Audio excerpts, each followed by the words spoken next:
in 2008, I had been purchased for a significant amount of money.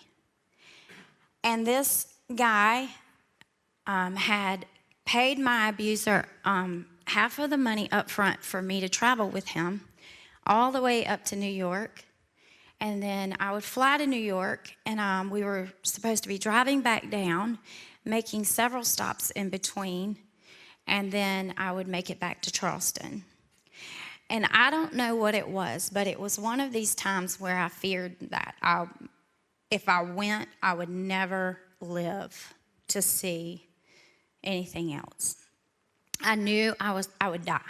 I felt like it was just something I would never come back from. And so as I began to share that with him, and I'm like, we don't need to do this. I don't need to do this. And you're paid for, so you don't have a choice. You have to go. And so I got in the car about 3 o'clock that morning to go get a bag from Walmart to carry onto the plane. And miraculously, I didn't turn my blinker on, and a Charleston County police was behind me. And there was part of me that said, I don't want him to stop me, and there was part of me that said, he has to stop me. And he stopped me. And there was part of me that said, don't tell them the truth, because we were taught much identity information. We could give social security names, birth dates, and all this stuff to the police officer that were clean records, and we could probably walk. So there was part of me that said, do that, and there was part of me that said, if you do that, you'll never live again.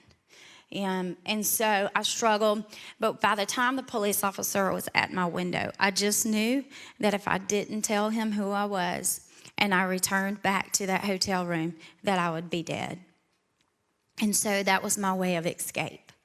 And so I knew I was looking at some time. I had many criminal charges. A lot of my criminal charges took place because I took charges for him because he would get me out. Or either they were charges where that had to do with money, because if I didn't make enough money, I had to go steal money. I had to find it somewhere. And so I knew I was looking at a significant amount of time. I didn't know how much time, but when I told the police officer who I was, I just knew that was what was going to save my life. And so as I surrendered to the South Carolina Charleston County Police Department, I really surrendered my life over to Jesus. And I didn't care. I didn't care at this point what I was looking at and what was ahead of me. I just knew that I was going to live and that I'd never have to go back. Now, I didn't know how that was going to happen, because all I could think about was every time going back, not being able to get away from, not being able to have enough self-worth or feel anything about myself that told me that I could do this and that I didn't need to live like this. I didn't need them. And so through the process of me being booked in, I felt free. And I remember the woman officer who had to come and pick me up, she was like, are you okay? Because I was so happy. And I was like, you just have no idea. You have no idea. And so that began my journey, and it's been 10 years ago. I spent 2 years, which is nothing, that's just a miracle in itself, in the South Carolina Department of Corrections. And so for the past 8 years has been my journey of healing on the outside. And little by little and piece by piece, God is putting me back together. And he's continually doing that. I suffer from chronic headaches, and so I have to go to neurology and receive treatment for some of the head injuries that I received. I recently got custody of my 12-year-old November 30th of 2018. When you're talking about a baby who I abandoned in the hospital, because I knew that her father was very abusive, and I did not want, and so I left the hospital thinking it was my only way to get away from him as quickly as I could. He wasn't going to come to the hospital, so I left there. And due to her being very premature, she had to stay in the NICU, and so I just fled, and I left the state. I didn't even meet Ava until she was 2 years old. And but God and what He's done in over the past 8 and 10 years, 8 years, I always refer to the 8-year mark because that's when the rubber met the road for me. I was out of prison, and now the test was going to be, what are you going to do next?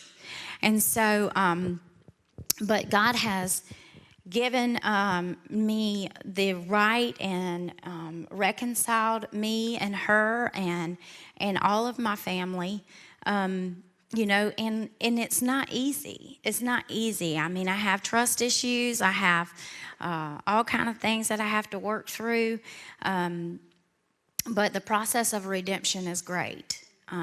You know, and this is the one thing that I say about trafficking. Listen, our children, it's right in their fingertips. When's the last time? When? This is a question I want you to all think about. When is the last time you have taken your child's phone and checked the history, looked at the messages, finding out who they're communicating with? What are they talking about? Because this is why the level of awareness and prevention, this has always happened. I'm from Lexington.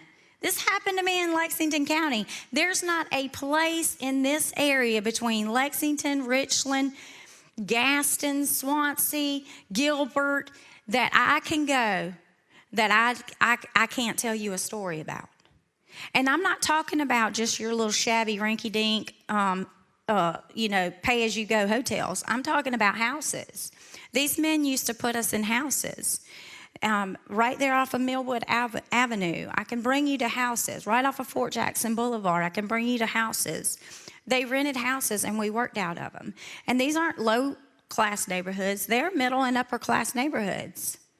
You know, and I think to myself, did anybody ever think about all the traffic that was going on there? You know, this is a little bit much, but this is the truth.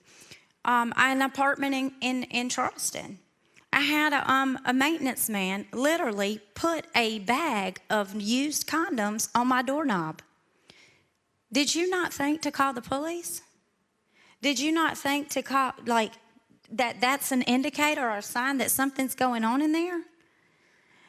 You know, and so, but this is why we talk. This is why we're talking. This is why we're here. This is why we're discussing these things. This is why I will never, ever, ever be silent about what happened to me, because people need to know it's real.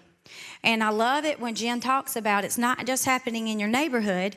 It's not just happening to your friend down the street. It's not just your snatch and grab overseas. This is actually happening right here in your community, in your kid's school, in your neighborhood, in your front living room.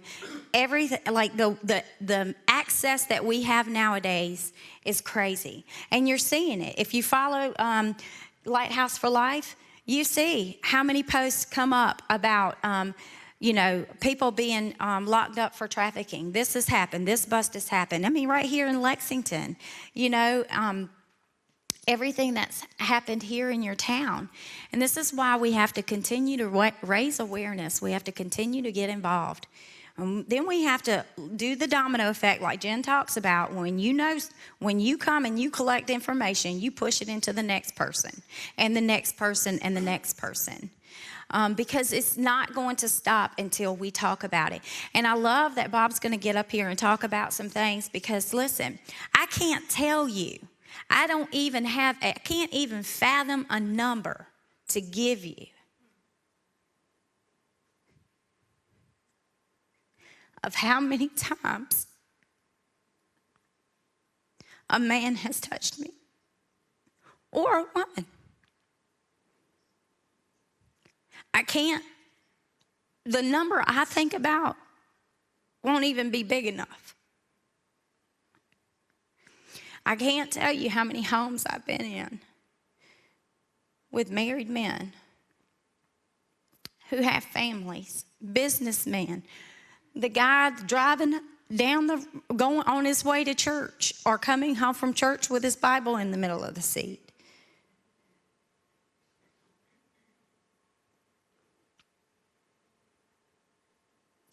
And they're not going to stop purchasing sex until we do something about the problem.